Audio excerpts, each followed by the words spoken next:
બેટા જોઈ ગયા અને નીચે ઉતરે છે અને 80 વર્ષની માને આ દેશનો રાષ્ટ્રીય શાયર મેઘાણી પૂછે છે કે હે માં, આ તારે 80 વર્ષની ઉંમરે તારે ભીખ માગવી પડે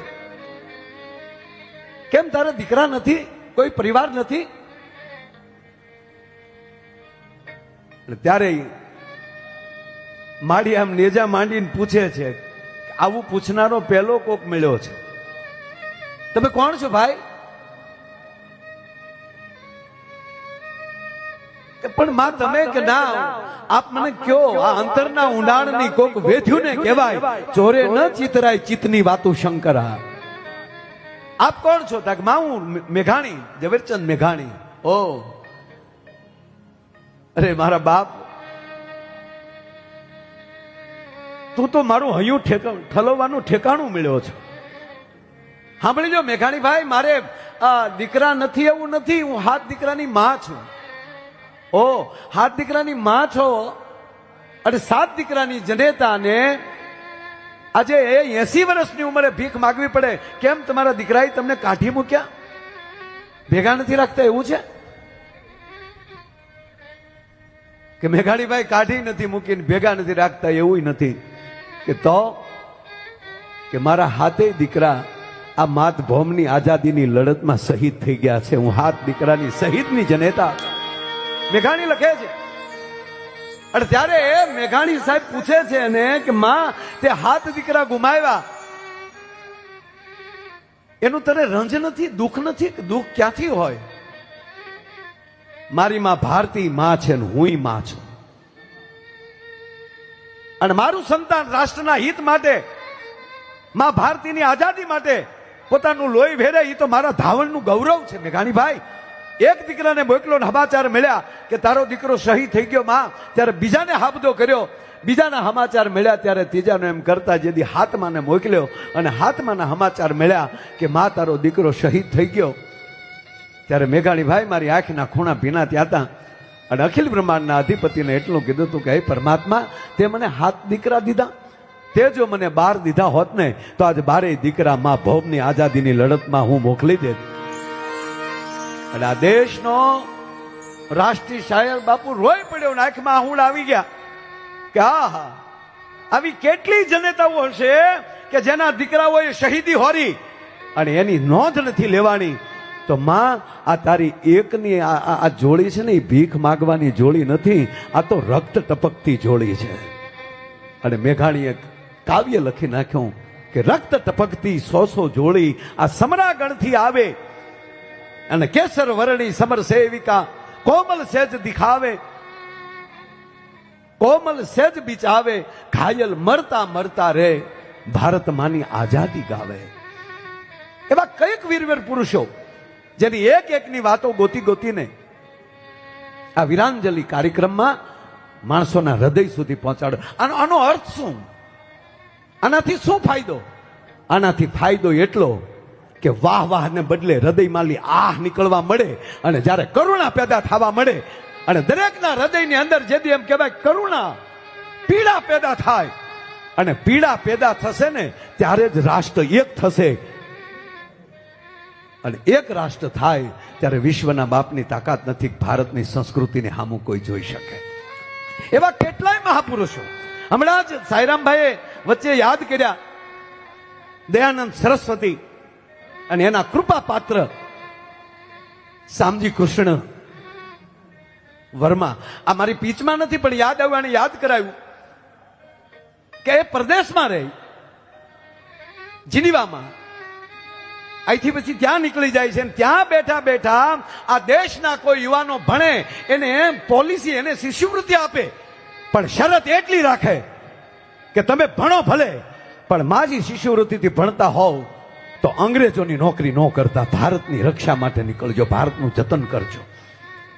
અને એ માણસને જ્યારે સંધ્યા દેખાય, મારે ગૌરવ સાથે આ વાત કરવી છે સાહેબ, આપ ઉપસ્થિત છો ત્યારે, કે એની સંધ્યા દેખાય અને પરદેશની બેંકમાં જાય અને 5 મિત્રોને સાથે લે અને બેંકમાં આ 5 સાક્ષી આપે અને એનો લોકરમાં એવું લખાણ કરાવે કે મારા વ્યાગ્યા પછી મારા અસ્તિત્વ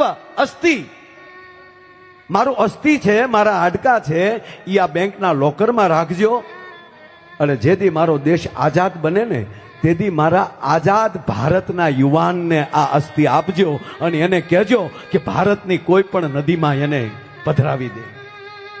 બાપુ આઝાદ ભારતના નાગરિકની વાત કરી, સાંભળી લેજો. ક્યાંય એમ ન કીધું કે મારા પરિવારને આપજો, મારા કાકાને આપજો, મારા કુટુંબને આપજો. નહીં, મારા ભારત વર્ષનો આઝાદ ભારતનો કોઈ યુવાન આવે, કોઈ વ્યક્તિ આવે, એને આપજો. પણ બાપુ મારે ગૌરવ સાથે એ કહેવું કે આઝાદી તો મળી ગઈ, 70 75 વર્ષમાં થેલી વયા ગયા, કોઈએ અસ્થિને યાદ ન કર્યા. પણ મારે ગૌરવ સાથે કહેવું પડે કે નરેન્દ્રભાઈ મોદી, આપણા યશસ્વી અત્યારે વડાપ્રધાન, એ પહેલી વાર જયારે મુખ્યમંત્રી બન્યા, સાહેબ ઈ ક્યાં જાય અને ઈ લોકરમાલી અસ્થિ લાવે અને માં ગંગાની અંદર પધરાવે. એટલું નહીં, ઈ પોતે માંડવીના હતા, કચ્છના. ઈ માંડવી જાવ ને ત્યારે જોઈ લેજો એનું સ્મારક ત્યાં બનાવવામાં આવ્યું છે, ઇન્ડિયા હાઉસ જેવું બનાવ્યું છે. મારો કહેવાનો સુર એટલે આ બધા ગમો છો કે 75 વર્ષ પછી કોઈને યાદ ન આવે અને એ વસ્તુ આપણા યશસ્વી વડાપ્રધાન નરેન્દ્રભાઈ મોદીને ખટકતું હોય કે હું ક્યારે મારા હાથમાં કંઈક કાયદો આવે અને ક્યારે હું એ વ્યક્તિને એમ કહેવાય ન્યાય એ આત્માને હું તર્પણ કરું. આવા અનેક આ વીરાંજલિના કાર્યક્રમોથી આવા અનેક વીરોને વીરાંજલિ તો મળે છે બાપુ, પણ એને તર્પણ પણ મળે છે કે શાબાશ મારી ગરવી ગુજરાતના માણસ.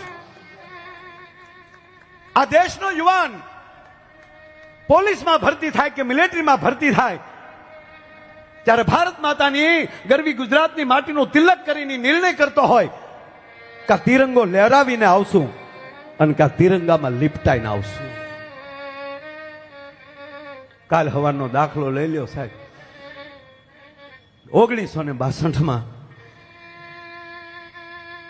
એક વીરવર પુરુષ એની પોતાની મિલિટરીમાં એ બોર્ડર ઉપર નોકરી કરતા કરતા થાય છે હિંમત, વર્ષાથી એનું મૃત્યુ. પણ એક આર્મીનો યુવાન એ ત્યાં વીરગતિ પામે અને એના હૃદયની અંદર ખટકો રહી જાય કે હા હું ગોળી ખાઈને ન મર્યો. અને કહેવા ગયો કે શરીર તરીકે વિયો જાય માણસ, પણ એની આત્મા આજની તારીખે બાપુ એ ચાઇનાની બોર્ડર ઉપર એની આત્મા જો હાલમાં સર્વિસ કરતી હોય, બાબા હરભજન સિંહ, પાકિસ્તાનના હિમાડો લાગે ને આ બાબા હરભજન સિંહની સમાધિ છે વચ્ચે, આ બે સાઈડ એના ફોટા છે. હું એની સમાધિ ઉપર ગયો છું. સિક્કિમની અંદર બોર્ડર ઉપર એની સમાધિ છે. નાથુલા જયારે હું કીર્તિભાઈ અમે ત્યારે હું સાયરામભાઈ પહેલી વાર ત્યાં પ્રોગ્રામમાં એકવાર મળ્યા, પૂજ્ય બાપુની કથા હતી અને નાથુલા બોર્ડરની જયારે મુલાકાત લીધી અને સાહેબ મને કહેવા ગયો કે આ મહાપુરુષની જ્યાં ડ્યુટી લાગે છે એટલું નહીં, એની કાયદેસર ઓફિસ છે